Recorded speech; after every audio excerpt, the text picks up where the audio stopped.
After watching this particular video, you may become very, very angry with Senator Akpabio because of what Natasha passed through in his hands. What Senator Natasha went through for these 6 months, even before the 6 month suspension, what Akpabio put Natasha through. Of course, you can say that Natasha already made a statement that Akpabio treated her like a slave, like a servant. Not minding that both of them are senators, both of them went through the process, both of them were elected into office, voted into office by their people. How come one person, maybe because he's a man, because they want to make a way for Yahaya Bello to take over, or because they want to push her to decamp from PDP and join APC, right? This is the issue. The news just broke right now, and we'll be giving you full details of that in this video. What Natasha Akpoti went through in the hands of Akpabio, Senator Akpabio.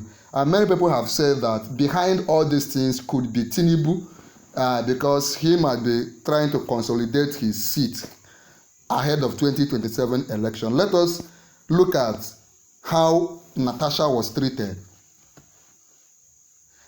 Natasha has said, Akpabio not more senator than I am.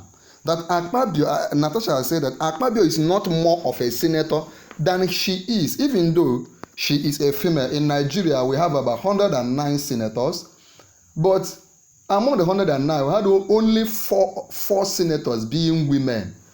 105 are all male.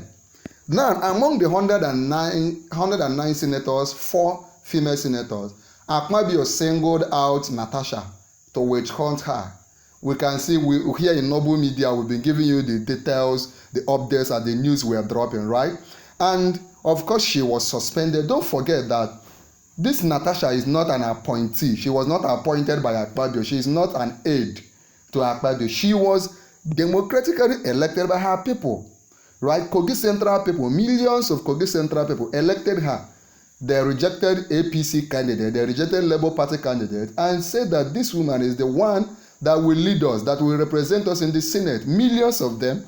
The same way that Akpabio was elected, even though we know he was never in the ballot, he was never in the primaries ballot. For some reason, maybe Tinubu put him there. I know, you know how the drama went in 2023 was when Nigeria had its last general election. So Natasha is elected fully. She was not appointed by Akpabio. She went through the process and got elected, right? The lawmaker representing Kogi Central Senatorial District, Natasha Akpoti Adizalduahan, who by the way is a lawyer, has said that Senate President Godswill Akpabio, who is also a former governor of Akwa Ibom State, I think over there in Nigeria, we gather there's a state called Akwa Ibom State, is not more a senator than she is. She has said that Senate President Godswill Akpabio is not more a senator than she is. Remember that the fact that somebody is a Senate President doesn't make the person bigger than other senators, right? Doesn't make the person ahead of other senators. They were the ones that choose, okay, you will be our leader. It doesn't mean that you can now suspend anybody. Just like the news we gave you some days ago when the president of Nigeria suspended a democratically elected governor. There is a state over there in Nigeria called, I think, Rivers State. The president over there in Abuja suspended a democratically elected governor. Somebody elected that went through the primaries, went through the ballots, was elected. Another person uprooted him for 6 months and imposed a sole administrator. I wanted to say sole dictator. A sole administrator on Rivers State. It was only after 6 months that when President Tinubu came back from his holiday in Europe, that he decided to reinstate Fubara. Can you imagine removing an elected governor and bringing somebody that the people never voted for?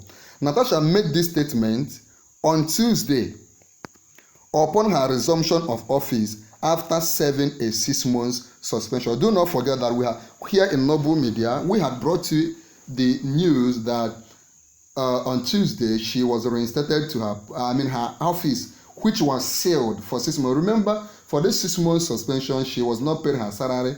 Her salary was withdrawn, all her allowances were withdrawn, all her security were withdrawn, all her details, everything. She was barred. She was prevented from access into her office, right? So it was on Tuesday that the Senate eventually unsealed her office.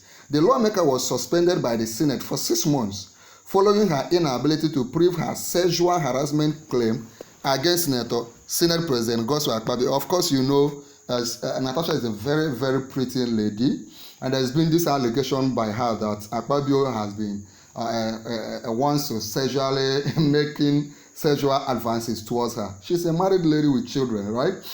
Okay, and she raised up that alarm. There was also a time when she raised up alarm that Akpabio is conniving with Yahaya Bello, former governor of Kogi State, where Natasha came from, to ensure that Natasha is eliminated, to ensure that Natasha is killed. The court never looked into that. The court has not looked into or passed any direct judgment on her allegation that Akpabio has been making sexual advances towards her. Okay? Following her suspension, Natasha's office was sealed all through the 6 months duration. For 6 months, her office was sealed. Her salary was withheld. Her security was withheld. She was barred. Of course, there was a time we brought you the news that when she was about traveling in the airport with her husband, she was also held for some time. Probably because she's a woman. Remember to come under the comment of this video and say, I stand with Natasha. Say, Akpabio, leave Natasha alone. Akpabio, restore Natasha. Do not block her. Akpabio, allow Natasha to represent her people. She is also elected. Remember that the Senate is not the property of anybody. It's not Akpabio's property. It's not APC's property. It's not Tinubu's property. It's the property of Nigerians. Daily Post had reported earlier that the National Assembly Sergeant at Arms on Tuesday unsealed her office because it was sealed. The Senate, through this Sergeant at Arms, unsealed Natasha's office, and Natasha has since resumed. Natasha has now gotten access to her office, and of course she has been addressing the media for some time. Recall that the Kogi Central Senator returned to her office on Tuesday at the National Assembly. Addressing journalists in her office, the lawmaker said, Akpabio is not more of a senator than I am. He treated me like I was his servant. He treated me, of course, in most third world nations, most nations in Africa, most corrupt nations, people in power behave as though the power belongs to them, as though power doesn't belong to the people, as though they are the owners of the nation, that they will stay in power forever. Please come under the comment of this video and drop an advice for Akpabio. Say, Akpabio, you will not stay in power forever. Allow this woman to represent her people. In everything, it just shows that sometimes it is good to put the institute to test. We can't be cowed in the face of injustice. No one is more Nigerian than us. Let's take Natasha's statement again. She said, Akpabio is not more of a senator than I am. He treated me like I was his servant. In everything, it just shows that sometimes it's good to put the institutions to test. We can't be cowed in the face of injustice. No one is more Nigerian than us. This is Akpabio speaking out. And for you, anywhere you see injustice, no matter where you are watching this video from, whether from over there in Nigeria or from outside Nigeria or from Canada, United States, Europe, any part of the world where you are watching us from, always be bold enough to stand up for injustice, stand for freedom, stand for justice, because it may be Nashata today. Nobody knows who it will be against tomorrow. Remember to like this video, share this video, drop a comment, and click on join to become a full member of our channel. And most importantly, there's an important video on the screen. Click on it and watch now.